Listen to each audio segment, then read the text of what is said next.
your CIGTV News Update, I'm Donna Bush. Thanks for joining us. We begin with news from the Department of Planning as they prepare to update the development plan for Grand Cayman and seek the public's help in reviewing the 1997 plan. The first stage of that process, as we've just recently launched, is the National Planning Framework, which sets out the goals and objectives for the various land use aspects of the plan. Planning impacts the everyday aspects of life here in Grand Cayman and in the Cayman Islands in general. Planning impacts the ability for you to, get from point A to B, roads. It impacts where schools are located. It impacts the location of places of employment. It impacts your overall quality of life. So I would say it's important for every single resident of the Cayman Islands to participate in this process. We've recently launched the National Planning Framework, which, as I said earlier, sets out the goals and objectives for the various aspects of the plan.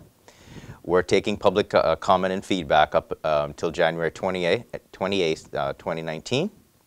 So we're asking everyone to look at the plan, look at the document, provide us with their feedback so we understand whether or not we're on the right track, as these goals and objectives will then translate into the individual area plans, which we like to think as the implementation phase of the National Planning Framework.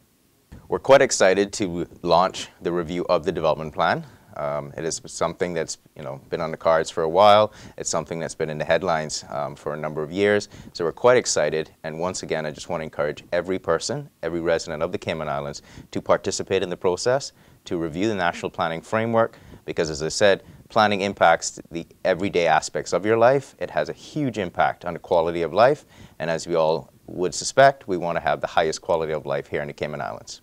Mr. Pandoe is encouraging everyone to go online to their dedicated website, plancayman.ky, to see the documents, as well as to get additional background information. Meantime, the Honorable Joseph Hugh, Minister for Planning, is also encouraging public input. He says, quote, "Our infrastructure has a direct impact on our businesses, communities, and families, and to ensure it is sustainable in the future, we need the public to have its say," end quote.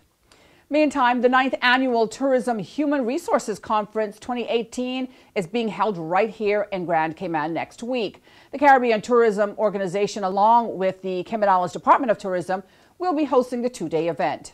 Organizers tell us that the conference is important because of the focus on how we build on our human resource capacity in the hospitality and tourism sectors.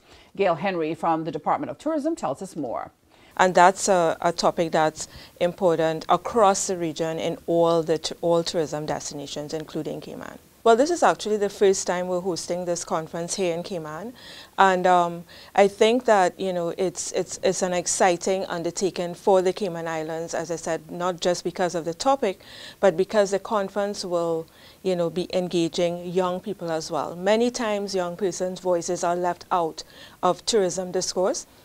And there will be several opportunities within this conference with specific youth-focused sessions dealing with issues that will impact them as present and future workers within the tourism industry. This conference is really geared towards persons who are practitioners within the tourism and hospitality industries, as well as persons who are in the field of human resource development, be it in tourism or other, I would say, service-focused industries.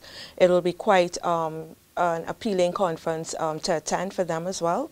Also for tourism educators and persons involved in tourism consulting broadly across different issues, but also specifically on this issue of human resource development in the tourism and hospitality sectors. The keynote speaker is Claudia Conyats, who is the head of the International Labour Organization based in the Trinidad office. She is going to be delivering an address that, that cuts across all sectors. And she's going to be speaking to issues like how the world of work is changing and what we are doing in terms of putting in place strategies and policies to address this. We also have two masterclasses which can be registered for independently. And one is focusing on building up the strengths of your employees and how to use that talent in order to make sure that your organization meets its goals. The second masterclass, which is on the last day of the conference, is being done by Ron Johnson, who is out of Barbados, and he is such a dynamic speaker. I'm so looking forward to his session because he is going to be looking at how do you build your brand, not just your organizational brand, which focuses on external branding, but also how do you how do you use your HR management to assist in branding your employees internally, because as far as he's concerned, you start from the inside out. And how do you use that again to attain the goals of your organization, to motivate your employees, etc. Now, to get registered for the two-day conference, you're encouraged to go online to onecaribbean.org. Again, that's onecaribbean.org. And that ends today's news update. If you missed it, you can always catch it on the Facebook page of the Cayman Islands government, as well as the CIG television YouTube channel. I'm Donna Bush, as always, thanking you for joining us, wishing you a wonderful and, of course, a very safe night, and hoping you'll join me back here again tomorrow. Until then, bye-bye for now.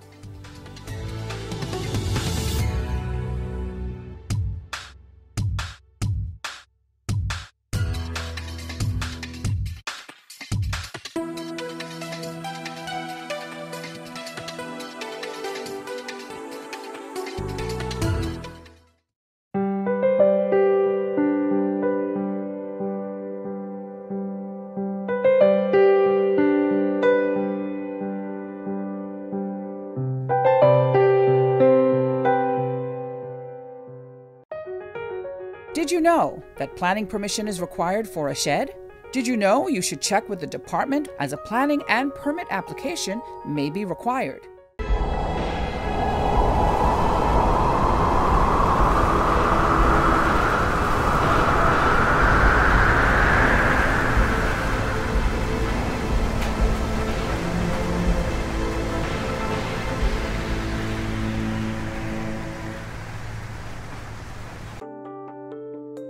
Did you know planning permission is required to clear land by mechanical means? You should check with the department, as a planning and permit application may be required. Boating, fishing, and water sports in the Cayman Islands are great, but keep a cool head. Here are 7 tips for fun and safe sea outings. Number 1. Use a checklist to plan your outing.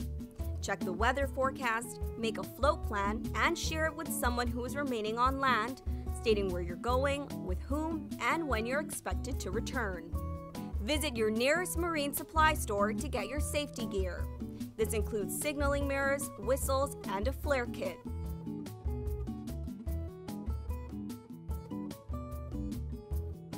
It's also very important to have onboard flotation devices and life vests for each person. There are different types of vests. Some are for water sport activities such as snorkeling, and others are for going on offshore boating or on fishing trips. Number 2. These items can be lifesavers in case of an accident or bad weather. Number 3. Use a motor kill switch, especially if you're boating alone. In case of a leak or breakdown, always stay with the boat until help arrives. If you capsize, an emergency beacon or locator device can send a distress signal to inform the authorities of your location. Larger flares will indicate distress to a boat, airplane, or search and rescue officials. Number 4. In addition to sunscreen, food, and beverages, it would be smart to have a cell phone. Make sure your marine radio works. Cayman boaters use Channel 16 to communicate. Number 5. Also, don't forget your anchor and sufficient rope. Number 6. Boat operators should be familiar with the local waters and reefs, as well as the capabilities and functions of the vessels they are using. Always obey the rules of the sea and the marine environment, and have courtesy for others. Number 7. Alcohol and salt water do not mix, especially if you're the captain. Some useful contact numbers are 911. The RCIPS Marine Base is 649-7710, and the Port Authority is 949-2055. Smooth sailing, all!